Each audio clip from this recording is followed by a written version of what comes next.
Hello friends, welcome to Vrindavan P S C world. അപ്പോൾ assistant salesman എക്സാമിന്റെ date ഒക്കെ വന്നിട്ടുണ്ട് അല്ലെ. ഒരു സെറ്റ് ഓഫ് ഡിസ്ട്രിക്ട്സിന് August 2, മറ്റൊരു സെറ്റ് ഓഫ് ഡിസ്ട്രിക്ട്സിന് August 9 എക്സാം എന്ന് പറയുന്നത്. അപ്പോൾ നമ്മൾ ഇന്ന് തൊട്ട് കണക്കാക്കുകയാണെങ്കിൽ ഒരു 40 days ആണ് എക്സാമിന് ഉള്ളത് അല്ലെ. അപ്പോൾ ആ ഒരു സമയം കൊണ്ട് നമുക്ക് അത്യാവശ്യം വേണ്ട കാര്യങ്ങളൊക്കെ പഠിച്ചെടുക്കണം.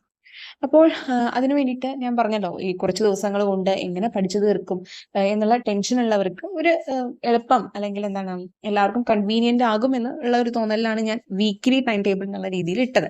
ഒരു വീക്കിൽ നമ്മൾ ടാർഗറ്റ് ചെയ്ത് വെക്കുകയാണ്, ഇത്ര ഏരിയാസ് പഠിച്ചു തീർക്കും ഈ പറയുന്ന സബ്ജക്ട്സിൽ നിന്നുള്ള രീതിയിൽ. അപ്പോൾ ഞാൻ ഫസ്റ്റ് വീക്കിൻ്റെ ഇട്ടപ്പോൾ കുറേയധികം നല്ല റെസ്പോൺസ് വന്നു. അപ്പോൾ എനിക്ക് മനസ്സിലായി കുറച്ചു പേർക്കെങ്കിലും അത് ആക്സെപ്റ്റബിൾ ആണ് എന്നുള്ളത്. ഓക്കെ, അപ്പോൾ നമുക്ക് സെക്കൻഡ് വീക്കിന്റെ നോക്കാം എങ്ങനെയാണ് ഈ ഒരു വീക്കിൽ നമ്മൾ ടാർഗറ്റ് ചെയ്യേണ്ട സാധനങ്ങളെന്ന്. ഒപ്പം ഇപ്പോൾ ഇങ്ങനൊരു എന്താ പറയാ കൃത്യമായിട്ട് ടൈം ടേബിൾ ഫോളോ ചെയ്യാൻ പറ്റാത്തവരാണെങ്കിൽ കൂടിയും ഒരു കാര്യം മനസ്സിലാക്കുക, നമുക്ക് ഈ കുറഞ്ഞ ദിവസങ്ങൾ കൊണ്ട് അത്യാവശ്യം വേണ്ട കാര്യങ്ങളൊക്കെ പഠിച്ചെടുക്കണം എന്നുണ്ടെങ്കിൽ നമ്മൾ ഇനി വീക്ക്ലി PYQs ചെയ്താൽ മാത്രം പോരാ. ഓക്കെ, അത് കാരണം കുറേയധികം എക്സാംസിന്റെ നടന്നിട്ടുണ്ട്. അപ്പോൾ വീക്ക്ലി PYQസിനേക്കാൾ കൂടുതൽ നമ്മൾ വേറൊരു കാര്യം ചെയ്യണം. ഓക്കെ, അപ്പോൾ ഞാൻ വിചാരിക്കുന്നതാണ്, നമ്മളിപ്പോ ഈ ഒരു 40 ദിവസം അസിസ്റ്റന്റ് സെയിൽസ്മാൻ എക്സാം എന്ന് പറയുന്നതിന് വേണ്ടി പഠിക്കുമ്പോൾ ഫസ്റ്റ് നമ്മൾ ഒബ്വിയസ്ലി നമ്മുടെ വീക്ക്ലി ടാർഗറ്റ് വയ്ക്കാൻ പറ്റുന്നവരാണെങ്കിൽ ഇന്ന ഏരിയാസ് പഠിക്കും എന്നുള്ള രീതിയിൽ ഓരോ സബ്ജക്റ്റിൽ നിന്നും ഒന്ന് എഴുതി വെക്കുക. നിങ്ങളുടേതായ രീതിയിൽ നിങ്ങൾക്ക് എന്നുള്ള രീതിയിൽ ചെയ്യാം. അല്ലെങ്കിൽ ഇപ്പം ഞാൻ ഇടുന്നുണ്ട്, കമ്മ്യൂണിറ്റി പോസ്റ്റിൽ ഇടാം, അങ്ങനെ ചെയ്യണമെങ്കിൽ അങ്ങനെ ചെയ്യാം. ഓക്കെ, അപ്പോൾ വീക്ക്ലി നമ്മൾ എന്ത് ചെയ്യാൻ ശ്രമിക്കാം, ആ ഇമ്പോർട്ടൻ്റ് ആയിട്ടുള്ള ഹോട്ട് ടോപ്പിക്സ് വെച്ചിട്ടുള്ള ഏരിയാസ് പഠിച്ചെടുക്കാൻ വേണ്ടിയിട്ട് എന്ത് ചെയ്യാം, ശ്രമിക്കാം. അപ്പോൾ നമ്മളുടെ ഒരു ഇതെന്ന് പറയുന്നത്, അതായത് ഞാൻ ഉദ്ദേശിക്കുന്നത് എങ്ങനെയാണ്, ഇങ്ങനെ ചെയ്യുന്നതായിരിക്കും ബെറ്റർ. ഇപ്പോൾ ഞാൻ ഈ സെക്രട്ടറി ടോയ് എക്സാമും KS അതുപോലെ ലാബ് അസിസ്റ്റന്റും ഒക്കെ എഴുതിയതിൽ നിന്ന് വെച്ചിട്ട് എനിക്ക് തോന്നിയൊരു കാര്യമാണ് ഞാൻ പറയുന്നത്.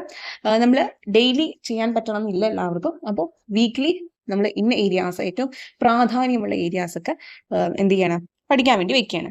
അപ്പോൾ സ്വാഭാവികമായിട്ട് നമ്മളിപ്പോൾ ഓരോ ചോദ്യപേപ്പർ എടുക്കുമ്പോൾ ഏതെങ്കിലും പുതിയ ഏരിയ ചിലപ്പോഴൊക്കെ വരാം, അതിൽ നിന്നൊക്കെ ചോദ്യങ്ങൾ വരാം. ഓക്കെ, അപ്പോൾ അതും കൂടെ കവർ ചെയ്യണം എന്നുണ്ടെങ്കിൽ നമ്മൾ എന്ത് ചെയ്യണം, ഡെയിലി PYQs ചെയ്യണം. ഓക്കെ, ഡെയിലി PYQs ചെയ്യണം. അതിൽ നമ്മൾ ഓരോ ചോദ്യപേപ്പർ എടുക്കുമ്പോഴും ഓരോ ചോദ്യം കാണുമ്പോഴും അതിനോട് റിലേറ്റ് ചെയ്തിട്ടുള്ള സംഭവം എന്താണോ അത് അപ്പോൾ തന്നെ പഠിച്ചു മാറ്റാൻ ശ്രമിക്കുക. ഓക്കെ, ഇപ്പോൾ ഉദാഹരണത്തിന് വൈക്കം സത്യാഗ്രഹം റിലേറ്റ് ചെയ്തിട്ടുള്ള ഒരു ക്വസ്റ്റ്യൻ കണ്ടു കഴിഞ്ഞാൽ വൈക്കം സത്യാഗ്രഹത്തെ കുറിച്ച് നോക്കുക. ഓക്കെ, വേൾഡ് ജിയോഗ്രഫിയിൽ ഇപ്പോൾ ഏതെങ്കിലും അവസാദശില, ആഗ്നേയശില, അങ്ങനെ എന്തിനെങ്കിലും കുറിച്ച് ചോദിച്ചാൽ ശിലകളെ കുറിച്ച് നോക്കുക. അങ്ങനെ നമ്മൾ ഓരോ ദിവസവും ഓരോ ചോദ്യപേപ്പർ കാണുമ്പോൾ തീർച്ചയായിട്ടും അതിലുള്ള ഏരിയാസും കൂടെ നമ്മൾ പഠിച്ചെടുക്കും. ശരിയല്ലേ? അങ്ങനെ പല പല പ്രാവശ്യം നമ്മളിത് റിപ്പീറ്റ് ചെയ്യുമ്പോൾ ചിലപ്പോൾ നമ്മൾ കണ്ടതൊക്കെ തന്നെ ആയിരിക്കും വീണ്ടും കാണുക. എന്നാലും അതെന്ത് ചെയ്യാം, ഒന്ന് ബ്രഷപ്പ് ചെയ്യാം. ഓക്കെ, നമ്മൾ ഇങ്ങനെ ചെയ്തുകൊണ്ടിരിക്കുമ്പോൾ അതിൻ്റെ ഒരു ഗുണം എന്താണെന്ന് വെച്ച് കഴിഞ്ഞാൽ നമ്മൾ ആ ഏരിയാസ് ഒന്നും കൂടെ കാണും, നമുക്കൊന്നും കൂടെ ഉറപ്പിക്കാൻ പറ്റും. ഇപ്പോൾ ആക്ടിനെ സംബന്ധിച്ച് എല്ലാ ചോദ്യപേപ്പറിലും പോക്സോ ആക്ടും ഗാർഹിക പീഡനത്തിനെ സംബന്ധിച്ചുള്ള ഇതിലുള്ള ക്വസ്റ്റ്യൻസും ഒക്കെ ഉണ്ട്. നമ്മൾ ഇത് വീണ്ടും വീണ്ടും ആ ഒരു ചോദ്യം കാണുമ്പോൾ അതിന്റെ കറസ്പോണ്ടിങ് ഏരിയ വായിക്കുമ്പോൾ നമ്മുടെ മനസ്സിൽ അതിന്റെ ഓരോ സ്റ്റേറ്റ്മെന്റും പതി. ഓക്കെ, ഈ ആക്ട് വെച്ചിട്ടുള്ള ഏറ്റവും പ്രധാനപ്പെട്ട കാര്യം അതിൽ സ്റ്റേറ്റ്മെന്റ് ടൈപ്പ് ഓഫ് ക്വസ്റ്റ്യൻസ് വളരെ ട്വിസ്റ്റഡ് ആയിട്ടുള്ള രീതിയിൽ ചോദിക്കുന്നു എന്നുള്ളതാണ്. ഓക്കെ, അപ്പോൾ ആ ഒരു ഏരിയയാണ് മിക്കവർക്കും ഇപ്പോൾ ഈ ഒരു ലേറ്റസ്റ്റ് നടന്ന എക്സാംസിലൊക്കെ മാർക്സ് പോകുന്നത്. അപ്പോൾ അതിന് വേണ്ടിയിട്ട് നമ്മൾ എന്ത് ചെയ്യണം, ഈ ഡെയിലി PYQs ചെയ്യുമ്പോൾ അതിനോട് റിലേറ്റ് ചെയ്തിട്ടുള്ള നമ്മൾ പഠിച്ചതാണെങ്കിൽ കൂടി ഒന്നും കൂടെ അതിലൂടെ ഒന്ന് നോക്കി പോവുക. ഏറ്റവും ഇമ്പോർട്ടൻ്റ് ആയിട്ടുള്ളത് ഒന്ന് വേഗം വായിച്ച് ഓടിച്ചു വിടുക. ഓക്കെ, അപ്പോൾ അങ്ങനെ ചെയ്യാനാണ് ഞാൻ രണ്ടാമത് ഉദ്ദേശിക്കുന്നത്. ഓക്കെ, അപ്പോൾ അതിന് വേണ്ടിയിട്ട് ഞാൻ വിചാരിച്ചിരിക്കുന്നത് എങ്ങനെയാണ്, എല്ലാ ദിവസവും PYQസിലെ എന്താണ് ചോദ്യങ്ങളും അതിന്റെ റിലേറ്റഡ് ആയിട്ടുള്ള കാര്യങ്ങളും നമുക്ക് പഠിച്ചു പോകാമെന്ന്. ഓക്കെ, എല്ലാ ദിവസവും മാക്സിമം ഞാൻ ഇടാൻ ശ്രമിക്കാം. ഈ PYQs നമ്മൾ ഓൾറെഡി സ്റ്റാർട്ട് ചെയ്തിരുന്നു, അത് ഡിഗ്രി ബേസിലാണ് ഞാൻ ചെയ്തത്, ഡിഗ്രിയുടെ പേപ്പറാണ്. അപ്പോൾ നമുക്കിനി 10th ലെവലിൽ നടന്നതും +2 ലെവലിൽ നടന്ന എക്സാംസിന്റെ ക്വസ്റ്റ്യൻ പേപ്പേഴ്സ് വെച്ചിട്ടൊന്ന് പഠിക്കാൻ ശ്രമിക്കാം. ഒപ്പം പക്ഷെ ഒരു കാര്യം കൂടി ചെയ്യണം, ഡിഗ്രിയുടെ മാത്സ് ഇംഗ്ലീഷ് ക്വസ്റ്റ്യൻസും കൂടെ പഠിക്കാൻ ശ്രമിക്കണം. കാരണം എന്ന് വെച്ചാൽ മാത്സ് ഇംഗ്ലീഷ് ഏത് വേണമെങ്കിലും നമുക്ക് ചോദിക്കാമല്ലോ, അതിൽ വേറെ ഇതൊന്നുമില്ല. അത് 10th ആണെങ്കിലും ഡിഗ്രി ലെവലാണെങ്കിലും ഒക്കെ ഏകദേശം ഒരുപോലെയൊക്കെ വരുന്നുണ്ട്. ചിലപ്പോൾ നമുക്ക് സിമ്പിൾ ആകാം, ചിലപ്പോൾ ടഫായിട്ട് വരാം. ഇപ്പോൾ ലേറ്റസ്റ്റ് ആണെങ്കിലൊക്കെ ഇംഗ്ലീഷും മാത്സും മലയാളമൊക്കെ അത്യാവശ്യം സിമ്പിൾ ആയിട്ടുള്ള രീതിയിൽ തന്നെ ചോദിച്ചിട്ടുള്ളത്. എന്നിരുന്നാലും നമുക്ക് നമ്മൾ എഴുതാൻ പോകുന്നത് അങ്ങനെ ആകണമെന്ന് യാതൊരു നിർബന്ധവും ഇല്ലല്ലോ. ഓക്കെ, അപ്പോൾ നമ്മൾ ഒരു റിസ്ക് എടുക്കേണ്ടെന്ന് വെച്ചിട്ടാണ് അങ്ങനെ പറയുന്നത്. നമ്മൾ റിപ്പീറ്റഡ് ആയിട്ടുള്ള ആ സംഭവങ്ങൾ കാണുമ്പോൾ അത്യാവശ്യം നല്ല രീതിയിൽ പഠിക്കാൻ പറ്റും. ഓക്കെ, ദെൻ മൂന്നാമത്തെ കാര്യം എന്താണ്, കറണ്ട് അഫയേഴ്സിന്റെ കാര്യത്തിലാണ് കുറച്ച് ശ്രദ്ധിക്കേണ്ടത്. ഈ കറണ്ട് അഫയേഴ്സ് എന്ത് ചെയ്യണം, വേറെ ബാക്കിയുള്ള റിവിഷൻ എന്നുള്ളത് നമുക്കിനി എന്താണ് വീക്ക്ലി റിവിഷൻ എന്ന് പറയുന്നത് ചിലപ്പോൾ നടക്കില്ല. ആ വീക്ക്ലി റിവിഷൻ എന്ന് പറയുന്നതിനേക്കാളും കുറച്ചും കൂടെ ബെറ്റർ നമ്മൾ ഈ PYQs ചെയ്യുമ്പോൾ റിവൈസ് ചെയ്ത് പോകുക എന്നുള്ളതാണ്. ഓക്കെ, അപ്പോൾ അത് റിവിഷൻ തന്നെയാണ് ഒരു കണക്കിന്. നമ്മുടെ മൈൻഡിൽ ഒന്നും കൂടെ ഊട്ടി ഉറപ്പിക്കാൻ നല്ലതാണ് അത് ചെയ്യുന്നത്. അപ്പോൾ കറണ്ട് അഫയേഴ്സ് എന്ന് പറയുന്നത് പക്ഷേ നമ്മൾ എത്ര വായിച്ചാലും, നമ്മൾ ഓരോ ദിവസം എത്ര ഏരിയാസ് വെച്ച് വായിച്ചാലും നമ്മൾ മറന്നു പോകാം. അത് കമ്പൽസറി റിവൈസ് ചെയ്യണം. അത് വീക്കെൻഡിലാണെങ്കിൽ വീക്കെൻഡിൽ എങ്ങനെ വേണമെങ്കിൽ ഓക്കെ അത് റിവൈസ് ചെയ്യണം. അപ്പൊ ഇതാണ് ഈ ഒരു 40 ഡേയ്സിൽ ഞാൻ എൻ്റെതായ രീതിയിൽ പഠിക്കണം എന്ന് ഉദ്ദേശിച്ചു വെച്ചിരിക്കുന്ന കാര്യങ്ങൾ ഇങ്ങനെയാണ് കേട്ടോ. കാരണം മാക്സിമം പ്രീവിയസ് ഇയർ ക്വസ്റ്റ്യൻസ് ചെയ്തിട്ടാണ് ഞാനിപ്പോൾ ഈ പറയുന്ന ഓരോ എക്സാമിന് വേണ്ടി ചെയ്തത്. അപ്പോൾ അതിൽ നിന്ന് കുറേയൊക്കെ ചോദിച്ചു, അതിനോട് റിലേറ്റ് ചെയ്ത കാര്യങ്ങളൊക്കെ പഠിച്ചു. അങ്ങനെ ചെയ്തപ്പോൾ അത്യാവശ്യം എളുപ്പമായിട്ട് തോന്നി എനിക്ക്. അപ്പോൾ നിങ്ങൾക്കും അത് എളുപ്പമായിരിക്കും. കാരണം നമുക്കിപ്പോൾ ഇനി വീക്കെൻഡിൽ ചെയ്യാനുള്ള സമയമില്ല. മാത്രമല്ല നമുക്ക് ഇത്രയും കാതലായിട്ടുള്ള ഏരിയാസ് നമുക്ക് പഠിച്ചു തീർക്കണം. ഇപ്പോൾ നിങ്ങൾ തന്നെ കണ്ടില്ലേ, MGNREGS, Mahatma Gandhi national rural employment guarantee scheme, അത് എത്ര പേപ്പറിലാണെന്ന് അറിയാം ചോദിച്ചു വെച്ചേക്കുന്നത്. പക്ഷെ എല്ലാവരും കൺഫ്യൂസ് ചെയ്യിക്കുന്ന രീതിയിലാണ് അതിൽ നിന്ന് ഓരോന്നിന്നും ചോദിച്ചേക്കണത്. ഞാൻ ഇത് ഒരു ബുക്കിലും കണ്ടിട്ടില്ല. ഇനി വെബ്സൈറ്റിൽ നിന്നായിരിക്കാം മേ ബി അവരിടുന്നത്, അറിയില്ല. അപ്പോൾ അത്യാവശ്യം ഡെപ്തിൽ നമ്മൾ ഓരോ ചോദ്യം റിലേറ്റഡ് ആയിട്ടുള്ള കാര്യങ്ങൾ നോക്കിക്കഴിഞ്ഞാൽ നമുക്ക് ഈ ബുദ്ധിമുട്ട് വരില്ല. ഓക്കെ, അങ്ങനെ ചെയ്യുന്നതായിരിക്കും കുറച്ചും കൂടെ ബെറ്റർ. അപ്പോൾ ഈ വീക്ക്ലി ടൈം ടേബിൾ ഇപ്പോൾ ഇന്ന് സെക്കൻഡ് വീക്കെൻഡിലാണ് ഇടുന്നത്. ഇത് എന്താണ് ഫോളോ ചെയ്തിട്ടില്ലല്ലോ ഇതുവരെ, അപ്പോൾ ആകെ ക്ലാഷ് ആവില്ലേന്ന്. ഇപ്പോൾ ഇത് പുതുതായിട്ട് ഏതെങ്കിലും ആൾക്കാർ വീഡിയോ കാണുന്നുണ്ടെങ്കിൽ നിങ്ങൾ വിഷമിക്കേണ്ട. ഇപ്പോൾ ഞാൻ പറഞ്ഞല്ലോ, ഡെയിലി PYQs എന്ന് പറയുന്ന ഒരു സാധനം ഞാൻ മാക്സിമം ചെയ്യാൻ ശ്രമിക്കാം. അപ്പോൾ അതിനോട് റിലേറ്റ് ചെയ്ത് നമുക്ക് പഠിച്ചു പോകാം. ഒപ്പം നിങ്ങളുടേതായ രീതിയിൽ ഏറ്റവും കാതലായിട്ട് ഇപ്പോൾ ലേറ്റസ്റ്റ് നടന്ന എക്സാംസിലൊക്കെ ചോദിച്ചിട്ടുള്ള ഏരിയാസ് ആദ്യം പഠിച്ച് സെറ്റ് ആക്കാൻ ശ്രമിക്കാം. ഇപ്പോൾ ലേറ്റസ്റ്റ് കറണ്ട് നടന്നിട്ടുള്ള എക്സാംസിന്റെ ഒക്കെ പേപ്പറുകൾ മനസ്സിലാക്കി അതിന്റെ ഏരിയാസ് ആദ്യം പഠിച്ചു മാറ്റുക. പിന്നെ നമുക്ക് സിലബസിൽ ഏതൊക്കെ പോർഷൻസ് ആണോ എക്സ്ട്രാ പറഞ്ഞിട്ടുള്ളത് അത് ബാക്കിയുള്ള ടൈമിൽ പഠിക്കാൻ ശ്രമിക്കാം എന്നുള്ളതാണ് ബെറ്റർ എന്നാണ് എനിക്ക് തോന്നുന്നത് കേട്ടോ. ഓക്കെ, അല്ലാതെ കുറേ വാരി വലിച്ച് വേറെ കുറേയധികം കാര്യങ്ങൾ പറയുന്നുണ്ടല്ലോ. അപ്പോൾ അതെല്ലാം പഠിക്കാൻ നിന്ന് കഴിഞ്ഞാൽ ഈ ഒരു സമയം കൊണ്ട് തീരില്ല. പിന്നെ നമ്മൾ വെറുതെ ഇങ്ങനെ കുറേ കയറ്റുന്നതിന് തുല്യമാകും. നമുക്ക് ടെൻഷനും ആകും. ചിലപ്പോൾ നമ്മൾ കുറേ പഠിച്ചതിൻ്റെ ഇതിൽ നമുക്ക് അറിയാവുന്നതും കൂടി നമ്മൾ ടെൻഷൻ കാരണം തെറ്റിക്കും. അപ്പോൾ അതൊന്നും ഇല്ലാതിരിക്കണമെങ്കിൽ ഞാൻ ഈ പറഞ്ഞതാണ് നല്ലത്. ഓക്കെ, അപ്പോൾ ഡെയിലി PYQs ചെയ്യാൻ ശ്രമിക്കുന്നുണ്ട്. പുതുതായിട്ട് കാണുന്നവരും അല്ലാത്തവരും മാക്സിമം കാണാൻ ശ്രമിക്കുക. നിങ്ങൾക്ക് ചെയ്യാൻ പറ്റുന്ന കാര്യം നിങ്ങൾ എന്ത് ചെയ്യുക, ഇതിലൊപ്പം പഠിച്ചു പോകുക എന്നുള്ളതാണ്. ഓക്കെ, അപ്പം നമുക്ക് സെക്കൻഡ് വീക്കിന്റെ ടൈം ടേബിൾ നോക്കാം. അപ്പോൾ ഇത് ഡീറ്റെയിൽഡായിട്ട് ഞാൻ പറയുന്നത് കേട്ടിട്ട് നിങ്ങൾ കമ്മ്യൂണിറ്റി പോസ്റ്റിൽ പോയി ഈ ടൈം ടേബിൾ നോക്കുന്നതായിരിക്കും നല്ലത്. കാരണം ഞാൻ ചില കാര്യങ്ങൾ ഇതിൽ പറയുന്നുണ്ട്. ഓക്കെ, താല്പര്യം ഉണ്ടെങ്കിൽ കേൾക്കുക. ഇതിൽ first life science and public health. ഇതിൽ 8ാം ക്ലാസ്സിലെ ഇമ്പോർട്ടൻ്റ് ആയിട്ടുള്ള കുറച്ച് പാഠഭാഗങ്ങളാണ് പറഞ്ഞിട്ടുള്ളത്. ഞാൻ എല്ലാം പറയുന്നില്ല, ഏറ്റവും ഇമ്പോർട്ടൻ്റ് ആണെന്ന് തോന്നിയ പാഠഭാഗങ്ങളാണ് പറയുന്നത്. അല്ലാത്തത് ഇപ്പോൾ ലേറ്റസ്റ്റ് നടന്ന ഏതെങ്കിലും പേപ്പറിൽ നിന്ന് എക്സ്ട്രാ കണ്ടു കഴിഞ്ഞാൽ അത് ആഡ് ഓൺ ചെയ്യാം. നമുക്ക് ലാസ്റ്റ് ഒന്നും കൂടെ ഒന്ന് നോക്കാം. ഓക്കെ, ഇപ്പോൾ ചാപ്റ്റർ 1 കുഞ്ഞിറയ്ക്കുള്ളിലെ ജീവരഹസ്യങ്ങൾ, ചാപ്റ്റർ 2 കോശജാലങ്ങൾ, ചാപ്റ്റർ 8 വൈവിധ്യം നിലനിൽപ്പിന്. അപ്പോൾ കോശം റിലേറ്റഡ് ആയിട്ടൊക്കെ കുറേയധികം ഇപ്പോൾ ചോദിക്കുന്നുണ്ട് കേട്ടോ.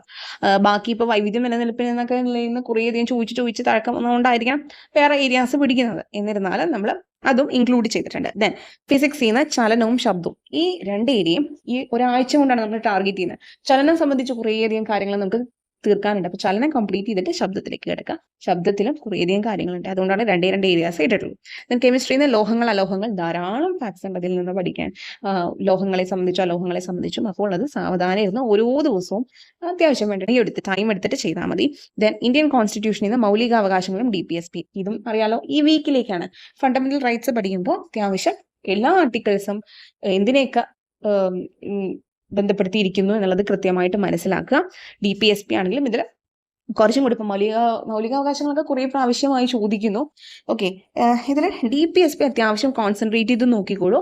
അതിൽ നിന്ന് ധാരാളം ചോദിക്കാൻ ചാൻസ് ഉള്ള ഒരു ഏരിയയാണ് DPSP. കാരണം ഫണ്ടമെന്റൽ റൈറ്റ്സ് പഠിക്കുന്ന പോലെ ഓരോ ആർട്ടിക്കിൾ വെച്ച് ചിലപ്പോൾ ചിലരെങ്കിലും DPSPയുടെ പഠിക്കാൻ സാധ്യതയില്ല. ചിലരേട്ടോ, ചിലർ നല്ലോണം പഠിക്കുകയും ചെയ്യാം. എന്നാലും DPSP നല്ലവണ്ണം നോക്കുക. അത് ഇടയ്ക്കിടയ്ക്ക് ചോദിക്കുന്ന ഒരു ഏരിയയാണ്. ദെൻ ഇമ്പോർട്ടൻറ്റ് ആക്ട്സിൽ നിന്ന് പോക്സോ ആക്ട്, മുതിർന്ന പൗരന്മാരുടെ സംരക്ഷണവും. ഇതിൽ പോക്സോ ആക്ട് റിപ്പീറ്റഡ് ആയിട്ട് എല്ലാത്തിനും ചോദിക്കുന്നുണ്ട്. മാത്രമല്ല വളരെയധികം ട്വിസ്റ്റഡ് ആയിട്ടും സ്റ്റേറ്റ്മെന്റ്സ് വെച്ചിട്ടും ഒക്കെയാണ് ചോദിക്കുന്നത്. അപ്പോൾ ഇത് അത്യാവശ്യം ഇരുന്ന് സമാധാനമായിട്ട് തന്നെ നോക്കുക, ധൃതി പിടിക്കാതെ. ഓക്കെ, ദെൻ മുതിർന്ന പൗരന്മാരുടെ സംരക്ഷണം, ഈ സംഭവം ഡിഗ്രി ലെവലിൽ നല്ലവണ്ണം ചോദിച്ചിട്ടുണ്ട്. അപ്പോൾ ഇനി 10th ചോദിക്കാം, കാരണം നമുക്ക് സിലബസിൽ ഉണ്ടത്.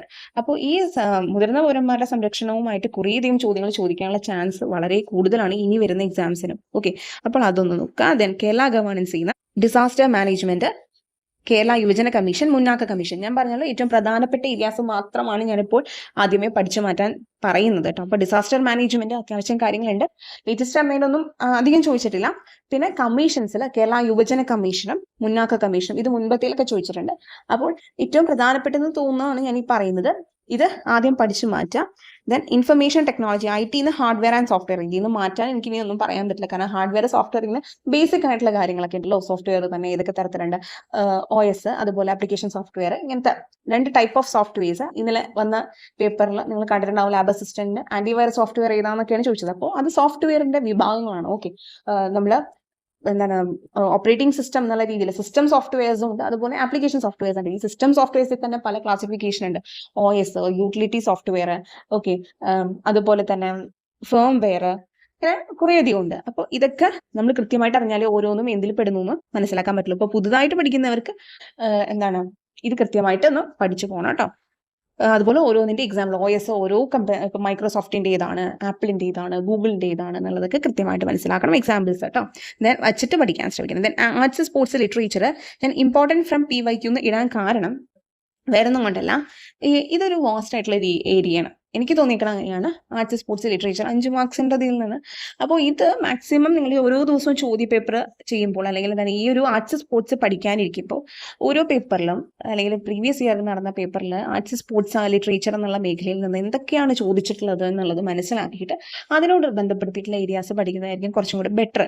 അല്ലെങ്കിൽ നമ്മൾ എത്രത്തോളം അവിടെ നിന്ന് ഇവിടെ നിന്ന് നോക്കും അല്ലേ, അതൊരു വാസ്റ്റ് ആയിട്ടുള്ള ഒരു ഏരിയയാണ്. അപ്പൊ ചോദിച്ചതിൽ നിന്ന് മനസ്സിലാക്കി പഠിക്കുന്നതായിരിക്കും കുറച്ചും കൂടെ ബെറ്റർ. ഇനി അല്ലാതെ നിങ്ങൾക്ക് നിങ്ങളുടേതായ എന്തെങ്കിലും ഐഡിയാസ് ഒക്കെ ഉണ്ടെങ്കിൽ ചെയ്തോളൂ കേട്ടോ. നമുക്ക് കുറേ അധികം ടൈം ഉണ്ട് എങ്കിൽ, ഇപ്പോൾ 2-3 മാസമൊക്കെ ഉണ്ടെങ്കിൽ പതുക്കെ നമുക്ക് ഓരോ അവാർഡ് ഒക്കെ ഇരുന്ന് പതുക്കെ പഠിക്കാം. പക്ഷെ ഭൂരിഭാഗം പേരും ഇപ്പോൾ ഒരു ക്രാഷ് കോഴ്സ് ആണെങ്കിൽ, നമ്മളിപ്പോൾ ഒരു എന്തെങ്കിലും പർച്ചേസ് ചെയ്യുന്ന ക്രാഷ് കോഴ്സ് ആണെങ്കിൽ അതിൽ ചെയ്യുന്ന എന്തായിരിക്കും, പ്രധാനപ്പെട്ട ഏരിയാസ് ആയിരിക്കും പഠിപ്പിക്കുക അല്ലെ. അതുപോലെ തന്നെയാണ് ഞാൻ ഉദ്ദേശിച്ചത്. ഏറ്റവും എന്താണ് ചോദ്യ പേപ്പറിൽ നിന്ന് മനസ്സിലാക്കിയിട്ട് പഠിക്കുന്നതായിരിക്കും കുറച്ചും കൂടെ ബെറ്റർ. ദെൻ വേൾഡ് ജോഗ്രഫിന്ന് റോക്സും സമുദ്രജല ചലനങ്ങളും സാവധാനം ഇരുന്ന് ഈ ഒരാഴ്ച കൊണ്ട് കംപ്ലീറ്റ് ചെയ്യാൻ പറ്റുന്നതാണ്. ഇതിൽ റോക്സിൽ നിന്ന് ഇന്നലെ ചോദിച്ചിട്ടുണ്ടായിരുന്നു. അപ്പോൾ ഇനി സമുദ്രജല ചലനങ്ങൾ അത് മുമ്പത്തേലൊക്കെ ചോദിച്ചിട്ടുണ്ട്. പക്ഷെ ഇത് ഈ ഒരു എന്താണ് സൈക്ലിംഗ് ഇങ്ങനെ പോവാം, ഈ ഏരിയാസ് തിരിച്ചും മറിച്ചും ഒക്കെ ഓരോന്നിലും ചോദിക്കാം. അപ്പൊ സമുദ്രജല ചലനങ്ങൾ അത്യാവശ്യം ആ പിക്ചർ വെച്ചിട്ട് പഠിക്കാൻ ശ്രമിക്കുക കേട്ടോ. ഒരിക്കലും അത് ബൈഹാർട്ടായിട്ട് വാം ഓഷ്യൻ കറൻസ് ഏതാണ്, കോൾഡ് ഓഷ്യൻ കറൻസ് ഏതാണെന്ന് ഒരിക്കലും നിങ്ങൾ ബൈഹാർട്ട് പഠിക്കാൻ ശ്രമിക്കരുത്. എനിക്ക് പേഴ്സണലി തോന്നിയ കാര്യം അതാണ്. നിങ്ങൾ പിക്ചർ മനസ്സിൽ വെക്കുക. ഏതാണ് പെസഫിക് ഓഷ്യനിൽ, അറ്റ്ലാന്റിക് ഓഷ്യനിൽ, ഇന്ത്യൻ ഓഷ്യനിൽ, ആ ഓരോ പിക്ചറിലും ഓരോ കൺട്രിയുടെ സൈഡിൽ കൂടെ വരുന്നത് ഏതൊക്കെയാണെന്ന് ആ ഒരു പിക്ചർ നമ്മുടെ മനസ്സിലുണ്ട് എങ്കിൽ നമുക്ക് സമുദ്രജല ചലനങ്ങൾ തെറ്റില്ല. ഓക്കെ, ഏത് വന്നാലും നമുക്ക് ഉത്തരം എഴുതാൻ പറ്റും. അല്ലാതെ നമ്മൾ ഇപ്പൊ എനിക്ക് കോഡ് സ്യൂട്ടബിൾ അല്ല സമുദ്രജല ചലനങ്ങൾക്ക്.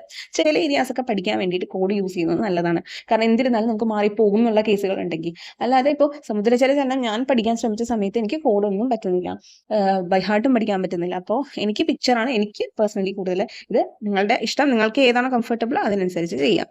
ഞാൻ ജസ്റ്റ് പഠിക്കുന്നതിലെ ഇത് വെച്ചിട്ട് ഇങ്ങനെ പറഞ്ഞു പോകുന്നതാട്ടോ. ഓരോന്നിലും ഞാൻ ചെയ്ത് പരീക്ഷിക്കുന്ന കാര്യങ്ങളാണ് ഞാൻ പറയുന്നത്. അതെനിക്ക് എന്താണ് ഹെൽപ്ഫുൾ ആയിട്ട് തോന്നിയിട്ടുണ്ട്. ഓക്കെ, ദെൻ ഇന്ത്യൻ ഹിസ്റ്ററിന്ന് ക്ലാസ് 7-ലെ 2 ചാപ്റ്റേഴ്സാണ്. ചാപ്റ്റർ 4 ഇന്ത്യ പുതുയുഗത്തിലേക്കും, ചാപ്റ്റർ 9 ഗാന്ധിജിയും സ്വാതന്ത്ര്യ സമരവും. ഇപ്പോൾ ഈ കഴിഞ്ഞ എക്സാംസിനൊക്കെ ഹിസ്റ്ററിയുടെ ഭാഗത്ത് നിന്ന് KS ഒഴികെ ബാക്കി എല്ലാത്തിലും അത്യാവശ്യം നല്ല രീതിയിലാണ് ചോദ്യങ്ങൾ വന്നിട്ടുള്ളത് കേട്ടോ. വേൾഡ് ഹിസ്റ്ററി എന്നാണ് കുറച്ചും കൂടെ കോൺസെൻട്രേറ്റ് ചെയ്ത് അവർ പ്രാവശ്യം ചോദിച്ചിട്ടുള്ളത്. ബാക്കി ഇന്ത്യൻ ഹിസ്റ്ററിന്നും കേരള ഹിസ്റ്ററിന്നും ഒക്കെ ചോദിച്ചതിൽ നമുക്ക് സിമ്പിൾ ആയിട്ട് ഉത്തരം എഴുതാൻ പറ്റും. എന്നിരുന്നാലും നമുക്ക് ഇനി വരുന്ന എക്സാമിന് അങ്ങനെ ആകണമെന്ന് യാതൊരു നിർബന്ധവും ഇല്ല.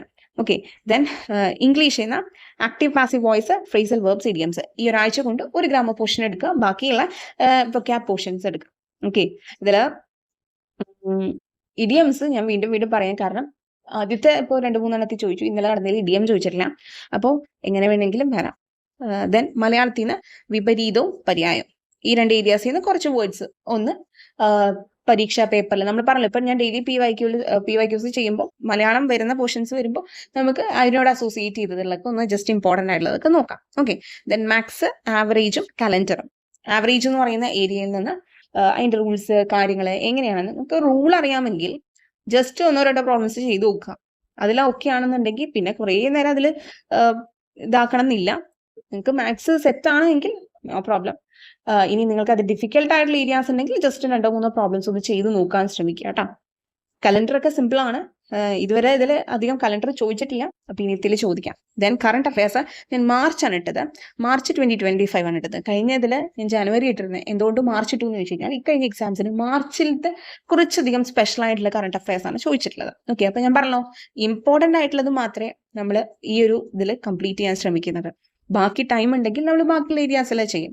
ഇനി ഓവറോൾ ആയിട്ട് ഞാൻ കറണ്ട് അഫയേഴ്സിന്റെ എന്താണ് എന്നെ കൊണ്ടാവുന്ന രീതിയിൽ ഞാൻ ഇമ്പോർട്ടൻ്റ് ആയിട്ടുള്ളത് ലാസ്റ്റ് നമുക്ക് ആ ഒരു പരീക്ഷയോടെ എടുക്കുമ്പോൾ കുറച്ച് ഇമ്പോർട്ടൻ്റ് ആയിട്ടുള്ള കറണ്ട് അഫയേഴ്സ് നോക്കും. കാരണം നമുക്കിത് ഓർമ്മയിൽ നിൽക്കാൻ ഇത്തിരി ടഫായിട്ടുള്ള കാര്യങ്ങളാണ് കറണ്ട് അഫയേഴ്സ് ഒക്കെ. ചിലപ്പോൾ കറക്കി കുത്തും ശരിയാകാം, പക്ഷെ എല്ലാപ്പോഴും അങ്ങനെ ആണെന്നുണ്ടോ. അപ്പോൾ നമുക്ക് ഒരു സേഫ് സോണിൽ നിൽക്കണമെന്നുണ്ടെങ്കിൽ അത്യാവശ്യം വേണ്ട കാര്യങ്ങൾ പഠിച്ചെടുക്കാൻ പോകുന്നത് പറ്റണത് മാക്സിമം പഠിക്കുക.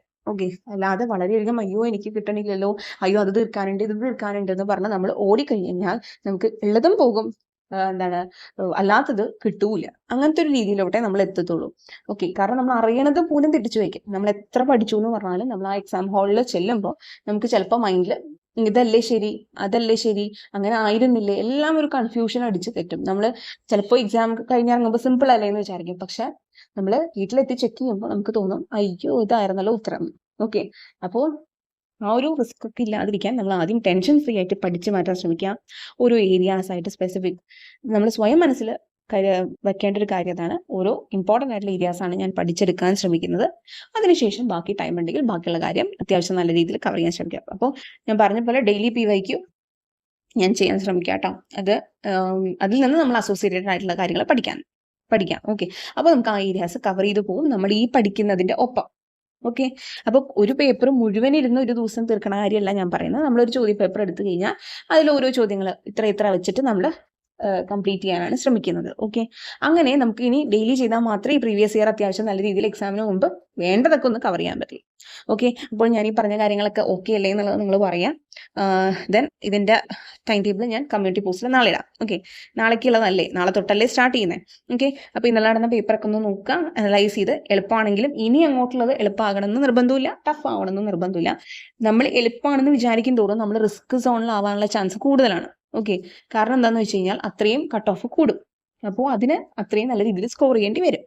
അപ്പോൾ മൈന്യൂട്ട് മിസ്റ്റേക്സ് പോലും നമ്മളുടെ റാങ്കിനെ ബാധിക്കും, അല്ലെങ്കിൽ നമ്മൾ അത്രയും താഴോട്ട് പോകാൻ സാധ്യതയുണ്ട്. ഓക്കെ, അപ്പോൾ അതൊന്നും നമ്മളുടെ കയ്യിൽ നിൽക്കുന്ന കാര്യമില്ല. നമ്മൾ ചെയ്യാനുള്ള കാര്യം കൃത്യമായി ചെയ്യാന്നുള്ളത് മാത്രമേ ഉള്ളൂ നമ്മളുടെ കയ്യിൽ നിൽക്കുന്ന ഒരു കാര്യം. ഓക്കെ, വെറുതെ ടെൻഷൻ അടിച്ചോ സ്ട്രെസ് കൂട്ടിയിട്ടോ കാര്യമൊന്നുമില്ല. നിങ്ങൾ ചെയ്യേണ്ട ഡ്യൂട്ടി കൃത്യമായിട്ട് ചെയ്യാം. ഓക്കെ, അപ്പോൾ നമുക്ക് നെക്സ്റ്റ് വീഡിയോ കാണാം. Thank you for watching.